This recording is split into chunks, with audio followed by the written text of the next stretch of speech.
I hear that, and this will come as no surprise to people in a certain part of North London, that Conte is already complaining about what? What's he got to complain about?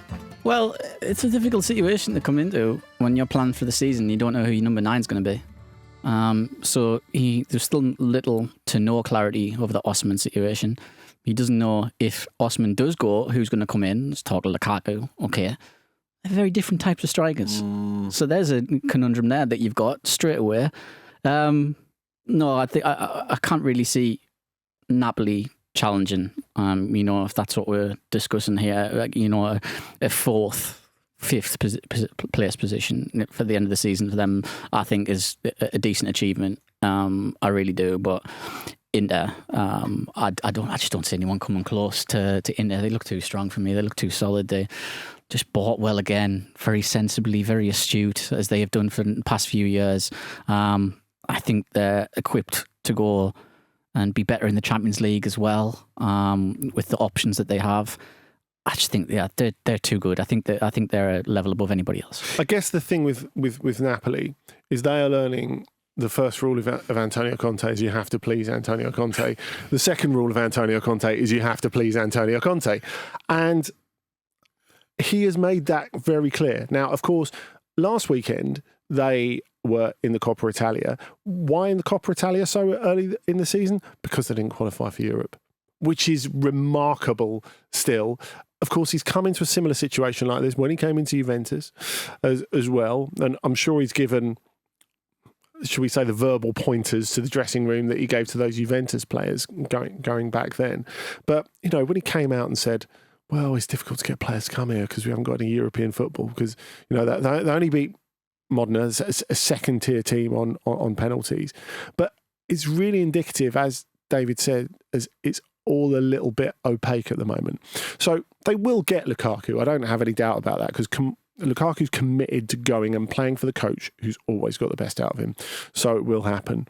They may be a little bit closer to shifting Osimhen now, but they won't believe it until he's finally gone.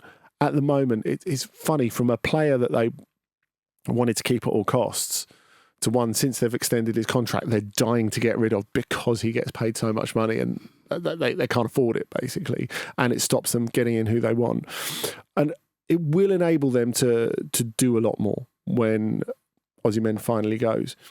But really, what Conte wanted and what he was kind of saying after that game against Modena was like, well, Lukaku's been ready to come here for like a month and a half.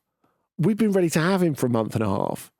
We kick off at the weekend and I still don't have the starting centre forward that I want. That is the problem. So if you look at how Serie A has gone over the last few years, we're not talking yet about Napoli making a pop for the title, even if it is Antonio Conte. Like David, I think that is unrealistic.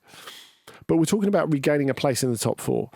Now, knowing how competitive that race for the top four has been in Italy over the last couple of years, you cannot afford to write off the first month of the season. You can't afford to say, oh yeah, but by September we'll know what our team is. You could have left yourself at such a huge disadvantage by that point, and I think Conte is acutely aware of that. And what about Juve and Roma, who are always in the running somewhere? Certainly Juve, if not Roma, are in the running. They've been very busy during this transfer window. Virtually new teams by both of these clubs. But I wonder where they are going into their opening games now, David. I think Juve is one of the most intriguing teams in Europe this season. I think I've always wanted to watch any team this season. It's Juve because I want to see how this all works out under Thiago Motta. I think, we've talked extensively about Massimiliano Allegri on this show and how much Juve needed to break free from that era and that style. They've done that, finally. I think probably a couple of years too late, but they've done it. So it's going to be interesting to see, I think, two things. If Motta can replicate his success and bring it to Juventus, and also how the team actually sets up, how it is styled. That's the question, really. What does success look like for season one? Running into close. I don't think I'd be interested to know if Motta's been told we need a challenge for the title straight away, or we expect to win the title.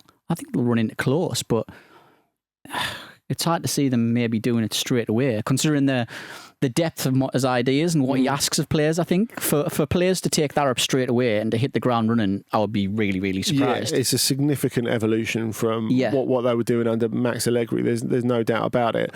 And clearly, to do what he wants to do, he needs younger players, which is what they're working on. And they've needed a younger squad anyway, because they've been running an absolutely horrendous wage bill for a long time now, and they're kind of moving away from that gradually. So for me, I think he has to be given the space to weed out what he needs to weed out. And we've seen that in pre-season. Now, look, I think pre-season results, you can't take them on face value, and particularly after you've come out of an intense Euros and Copa America. I think that's a fool's errand, really, to do that. Having said that, they've looked a long way from ready for league competition. Yeah. I mean, moving on to Roma, I saw Roma at Everton last weekend, and they have had, I would say, a better window, a better pre-season. You had a couple of months of Daniele De Rossi at the end of last season, so he's already got his feet under the table and he knows what he wants to do with the team. He knew what he wanted to do with the team by the end of last season. But they didn't look quite at it yet. There were moments where you could see what they were trying to do.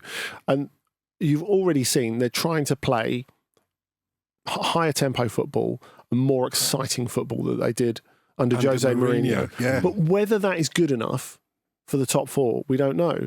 Now, Artem Dovbyk, for example, who's going to be their starting centre forward, is only just settling, but they could lose a couple of forwards before the start of the season. I mean, they're aiming to sell Tammy Abraham, and it looks as if they're aiming to get rid of Paulo Dybala as well, which is slightly more controversial because he's absolutely loved by the Roma fans.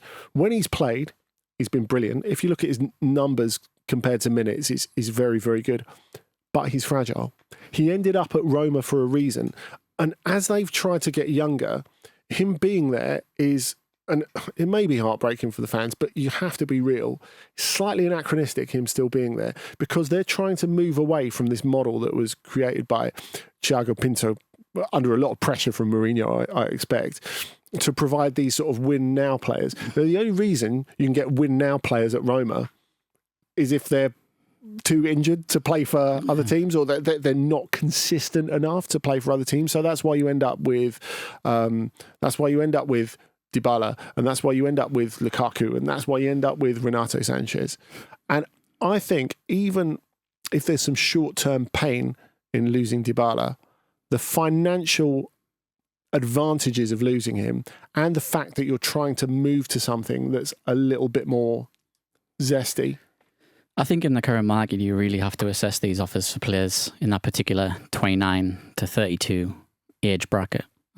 There's not a lot of big money offers going around.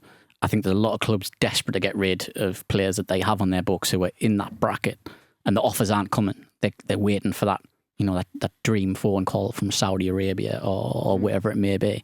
And for a lot of them, it's not coming. Now, it's come for Roma with Dybala. So you have to assess it, and like Andy's saying, you have to look long term here and what that move and what that sale can do for you. You're going to get a transfer fee for him. You're going to get his wages off the books, and you can start to plan and remodel what you want for your new look under your new young coach with a different style of play. I suppose the question is, you've always got to balance risk and reward, haven't you? Mm. Now, the talk at the moment is if Roma manage to get rid of Dybala, they're going to go back and go after Federico Chiesa. Now, I think this is an interesting one because Chiesa has, since in the last 3 years, he's had injuries, he's struggled with form, various other bits. I guess, is he the side of palatable risk because he's that little bit younger? He just sounds like a younger Dybala. You've just described a younger Dybala there, and I don't see the point for Roma to do that type of move. Let somebody else waste a lot of money on Chiesa, on transfer fee and wages. Just ignore it. Get away from this type of buy. Look at a young Italian player. Look at a young player elsewhere around the world. starting to move into that sort of category of transfer target. Chiesa makes no sense. Let some Premier League club waste all their money on him. It's too problematic for me, and you'd be back with another Dybala problem. Yeah, he's not the same player as he was in the Euros in going back to 2020. Clearly, sadly, I think, in my view. What about a quick shout out before we leave Serie A for Wojciech Szczesny, who has departed now from Juve after 7 years there. What a goalkeeper, eh? Yeah, he was incredible for them, having been pretty good at Roma before, as you say. And I think this is very much going back to Dybala. I mean, of course, Szczesny, very different situation as a goalkeeper, but it's quite indicative of the market, because there will be people out there saying they've just given him away a year from the end of his contract. Now he's already had talks with Monza that haven't quite got there. I think they've got to the point in the window where they're like, yeah, we need your wages off the bill. They've got the new starting goalkeeper in Di Gregorio, so that's all sorted. But the fact is that they're doing exactly what David suggested is wise. Like, maybe not thinking about that brilliant offer, thinking about, actually, how can we get rid of the wages? Because it's really tied to an older era of Juventus. And they've got a new number one as well, and you don't need to be paying your back up that amount of money. He was on quite big wages as well. It's just unnecessary, I think.